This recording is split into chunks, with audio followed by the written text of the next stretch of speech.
Hey guys, so I'm back with another installment of the pharmacy based videos. I'm sorry it's kind of been a while since I posted one about pharmacy. I just don't want to post it until things happen to me so that I can tell you my experience based on basically things that I've actually had to go through. I don't want to like talk about a certain thing and I haven't been through it, so I don't really know 100%. So with that being said, today's video is going to be on basically paying for pharmacy school and why you shouldn't stress about it. For a little bit I was kind of stressed because I am moving out, so then I feel like I have to pay for rent and electricity, and then I also have to pay for pharmacy school and books and the whole package and everything. I was kind of very nervous about it. But then I went to a little, not really orientation, but this thing that we had at our school, and they had Q&As with the students and with the teachers, and the Q&As with the students is what really helped me. So they're telling us that most of them don't have jobs, so in my head I'm like, how are they paying for their rent? How are they living basically? So in pharmacy school, so basically just like how you did your undergrad, you file for your FAFSA. So I filed my FAFSA in April, I think. But the sooner you do it, the better opportunities you get. I think it opens January 1st. So, and I think you have to have your taxes filed before you can actually file your FAFSA. So keep that in mind. So I would kind of do it as soon as you can because you get the better opportunities. You get more of the money. It's kind of like a first come, first serve basis. But for my school, like I did it early, but they don't process it until May, I think, or the end of April. So but I don't know. I don't really know how that works. I don't know if you're put like on a list of who did it first or what, but it's not actually processed until later on. So I did that early. I went to the little orientation thing, and they were saying to apply for a Grad Plus loan. And basically the Grad Plus loan is more money to help you live off of. And so I felt like, yeah, like that's something I'm gonna need, because if I'm not gonna be able to work full time, how am I going to pay my bills? I couldn't file for that until May 1st, and I jumped on that like as soon as it came. So I tried to do it May 1st, but it was kind of too late at night, so it wouldn't let me process it through. So I did it May 2nd. It took about, I think, 3 days, and May 5th I got the amount that they were gonna give to me. For my FAFSA, they gave me, I think, 25 or 20. I think it's 20. I think they gave me 20,000. Then they gave me 20,500. And so that was dispersed half, like one for the fall semester, one for the spring semester. So basically I got 10,250 for my first fall semester starting in August. And at first I was like, okay, that's great and everything, but my tuition and fees is $10,000. So that's taking all of that money. So I have nothing for myself after that.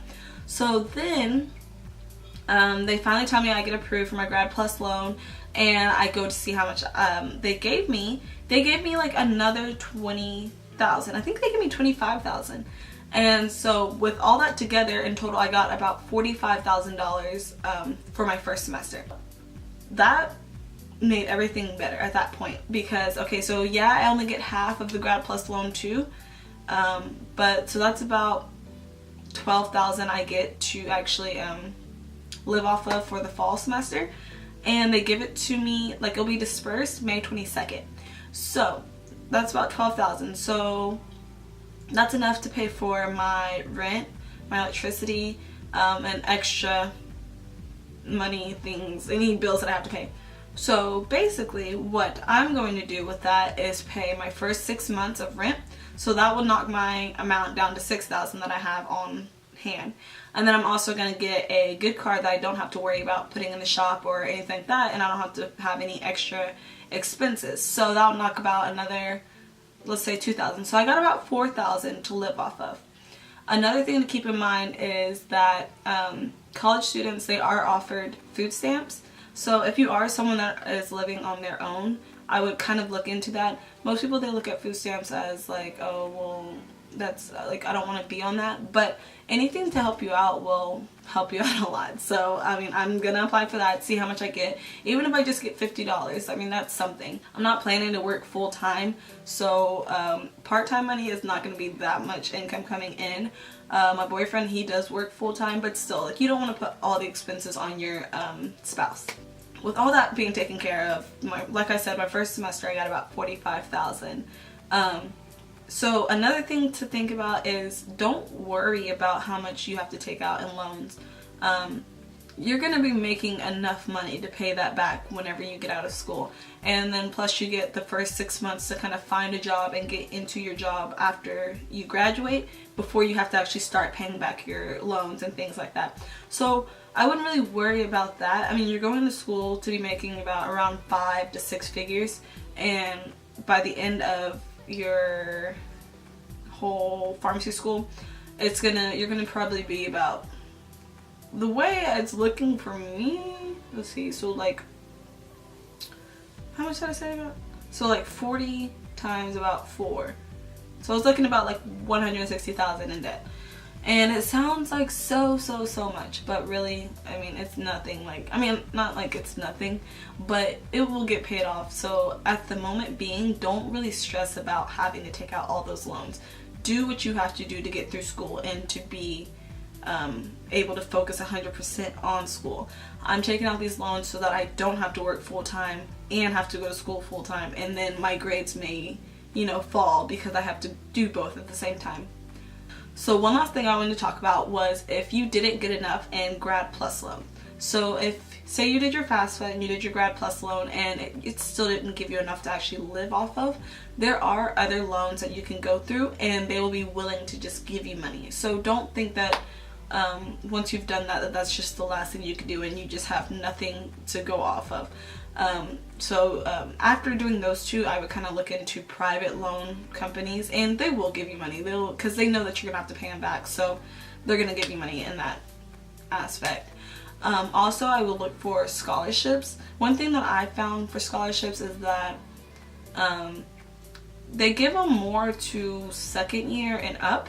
It's kind of hard to find entry-level pharmacy student scholarships, but those will help too, and also grants. So yeah, I was basically making this video to like assure you that don't be afraid about the financial part of pharmacy school. It is a lot of money, but you'll make it through. You'll pay it off. Like, it'll be fine. You'll find a way. I know I did. I'm not stressing about the amount that I have to take out because, I mean, first of all, you can worry about that later. Second of all, you'll be making enough to, you know, be able to pay that off and to live okay.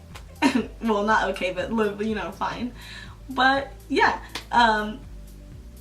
comment down below if there's any other type of pharmacy videos you want me to talk about, like any things that I've actually been through. I do want to get to making a interview process video. Down there I kind of want to talk about interview questions and what the process was kind of like. It's not going to be the same at all pharmacy schools, but it's going to kind of have some similarities that you can kind of reassure yourself, especially with the interview questions and things like that. If you're new to my channel, hit that subscribe button down below, and if you like this video and you thought it was helpful, then give it some thumbs up, and I will see you guys next time. Bye! Wicked or weakness, you gotta see this. Yeah, yeah.